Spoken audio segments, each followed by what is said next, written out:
Speaker Gingrich, let me let you broaden out this conversation.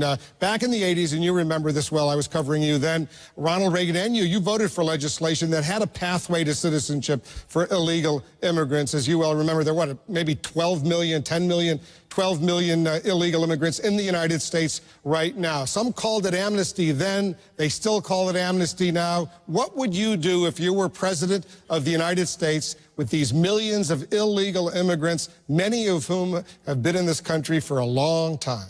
Well, I'm starting to say I think that we ought to have an H-1 visa that goes with every graduate degree in math, science, and engineering so that people stay here. If you go about 5 blocks down the street, you'll see a statue of Einstein. Einstein came here as an immigrant. So let's be clear how much the United States has drawn upon the world to be richer, better, and more inclusive. I did vote for the Simpson-Mazzoli Act. Ronald Reagan, in his diary, says he signed it.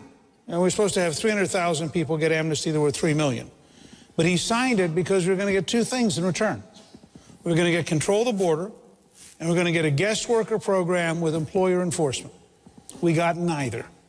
So I think you've got to deal with this as a comprehensive approach that starts with controlling the border, as the governor said. I believe, ultimately, you have to find some system of, once you've put every piece in place, which includes a guest worker program, you need something like a World War II Selective Service Board that, frankly, reviews the people who are here.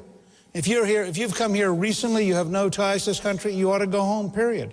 If you've been here 25 years and you got 3 kids and 2 grandkids, you've been paying taxes and obeying the law, you belong to a local church, I don't think we're going to separate you from your family, uproot you forcefully, and kick you out. The Kriebel Foundation has a very good red card program that says you get to be legal, but you don't get a path to citizenship. And so there's a way to ultimately end up with a country where there's no more illegality, but you haven't automatically given amnesty to anyone.